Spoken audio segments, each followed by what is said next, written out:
a todos, bienvenidos a la cápsula número 7 de la materia Historia y Perspectiva de la Ingeniería.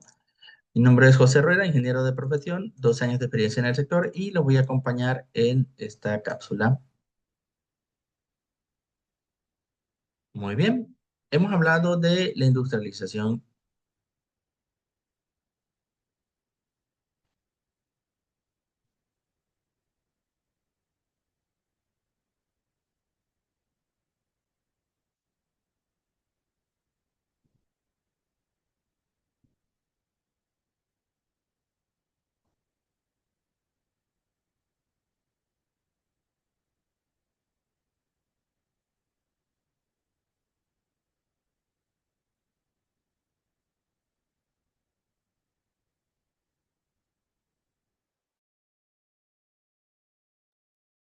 Hola a todos, bienvenidos a la cápsula número 6 de la materia de Historia y Perspectiva de la Ingeniería.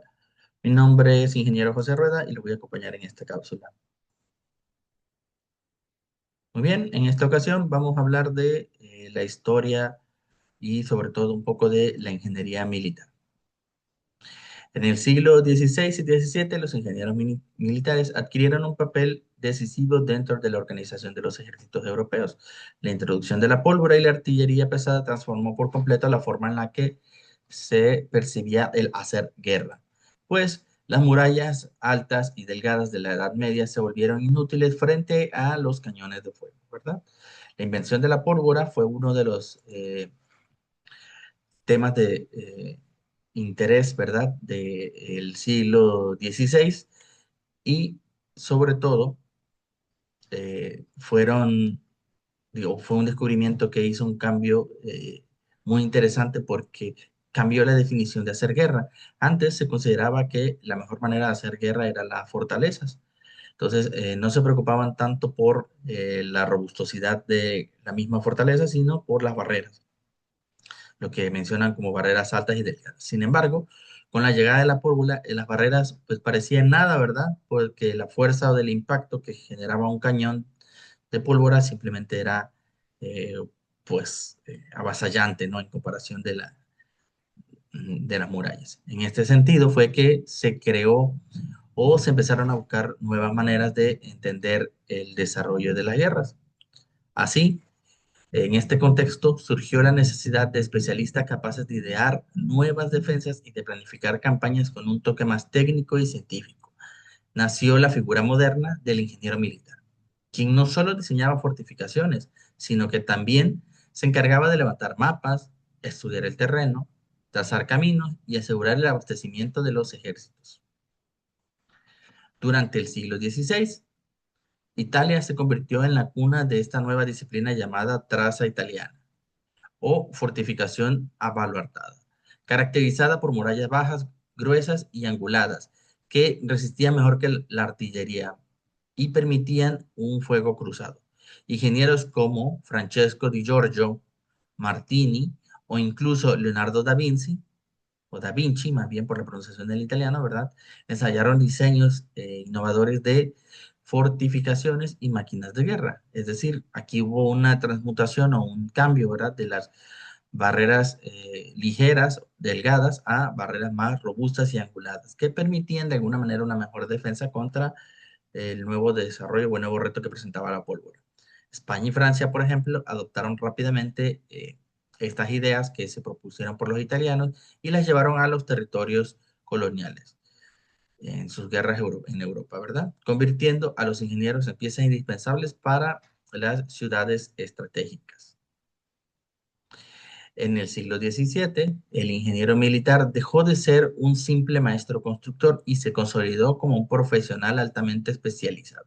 Los monarcas europeos, conscientes de su valor, crearon cuerpos organizados y escuelas específicas para su formación.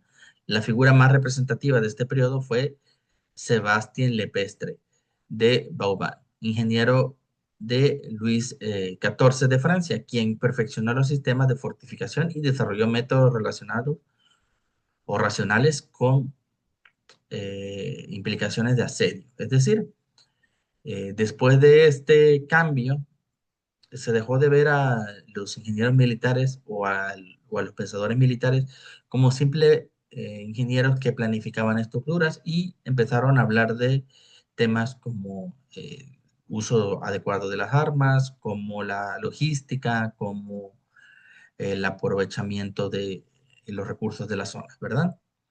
Los diseños se difundieron rápidamente por Europa y fijaron un estándar técnico, ¿verdad? Vemos, la ingeniería militar empezó principalmente como una aplicación que se parece bastante a la ingeniería, a alguna parte de la ingeniería civil, pero con implicaciones específicas para las construcciones de guerra. Así, los ingenieros militares de estos siglos no solo fortalecieron las capacidades defensivas y ofensivas de los ejércitos, sino que también sentaron las bases de la ingeniería civil moderna. Muchas de las técnicas aplicadas en fortificaciones, puentes, diques y caminos fueron heredadas por la ingeniería civil, mostrándose como eh, un efecto de necesidad de guerra, impulsando así avances que más tarde se convirtieron en beneficio para la vida civil y urbana. En consecuencia, en los siglos XVI y XVII eh, se constituyeron, se constituyeron diversos factores que propiciaron la profesionalización de la ingeniería y el tránsito de la guerra empírica hacia la guerra planificada y científica. El área de desarrollo que tiene la ingeniería militar no se limita solamente a la construcción de fortificaciones, sino que históricamente ha abarcado diversas áreas de desarrollo que responden a las necesidades de la guerra y en muchos casos se proyectan hacia la vida civil. Entre los principales están las fortificaciones y defensa, diseños y construcción de murallas, bastiones, trincheras y fortificaciones permanentes o temporales, adaptación de estructuras a la artillería y a nuevas tecnologías de asedio, creación de sistemas de defensa costera y fronteriza. También tenemos los casos, por ejemplo, como obras hidráulicas, que se puede ver mediante la construcción de diques y canales, además de presas para defensa, abastecimiento de agua o inundación de terrenos con obstáculo o como obstáculo militar.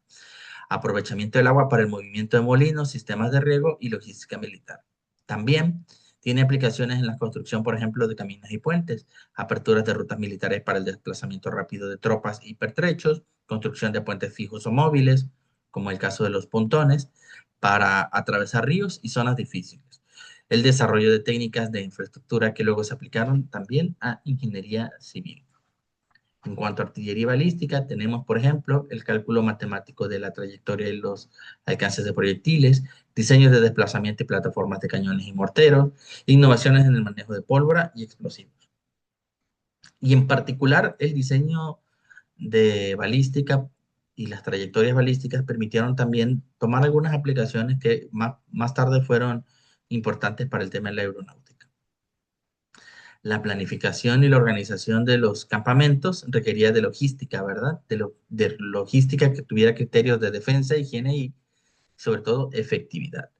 La guerra no solamente es un tema de buena posición, sino también de suministros. Por lo tanto, la logística de guerra era una de las preocupaciones más importantes que tenían los ingenieros de esa época, ¿verdad? Y que en base a estas necesidades, bueno, los obligaba a diseñar almacenes, tanto de cuestiones, por ejemplo, como elementos de pólvora, como elementos médicos y suministros alimenticios, ¿verdad? Que garantizaran no solo su disponibilidad, sino su inocuidad, es decir, que los alimentos no causaran posteriormente un daño, ¿verdad? Así fue como también de aquí nace la creación de las conservas o parte de las técnicas de conserva que se aprovecharon para las raciones militares.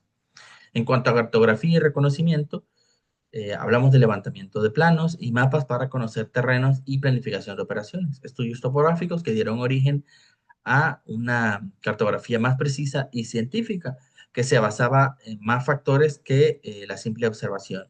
También hablamos de construcción naval y costera como diseños de astillero, fortificaciones marítimas, defensas portuarias, apoyo en el desarrollo de buques de guerra y embarcaciones auxiliares. Aunque empezaron como aplicaciones de guerra, hoy día, por ejemplo, se sabe que se construyen diferentes tipos de muelles basados en las diferentes profundidades o tirantes de agua necesarios para que estos barcos puedan transitar libremente. También la guerra pues, fue un factor de apoyo a la innovación tecnológica, pues se desarrollaron nuevas máquinas de asedio, puentes móviles, minas, ¿verdad? Contraminas, También se habló del uso de la geometría, la matemática y la mecánica aplicadas a la guerra, lo que permitió desarrollar ciertas tecnologías. Ahora bien, dentro de lo más sobresaliente vamos a encontrar el desarrollo de aviones, helicópteros, incorporación de drones y aeronaves no tripuladas para el reconocimiento y operación estratégica, aplicaciones de la aerodinámica, la propulsión y la electrónica en áreas de guerra. Así, podemos decir que la ingeniería militar ha desarrollado o se ha desarrollado en torno a tres ejes fundamentales: la defensa, la fortificación y los sistemas de protección. Asimismo, la movilidad de caminos a través de puentes, aeronaves y la logística, con obras hidráulicas, campamentos y mapas que aseguran la continuidad de la guerra. Al mismo tiempo, muchas de sus técnicas y avances se vieron o se proyectaron como bases para lo que hoy conocemos como la ingeniería civil moderna, demostrando que la necesidad de guerra fue paradójicamente una de las grandes impulsoras del progreso técnico y del desarrollo científico de la humanidad.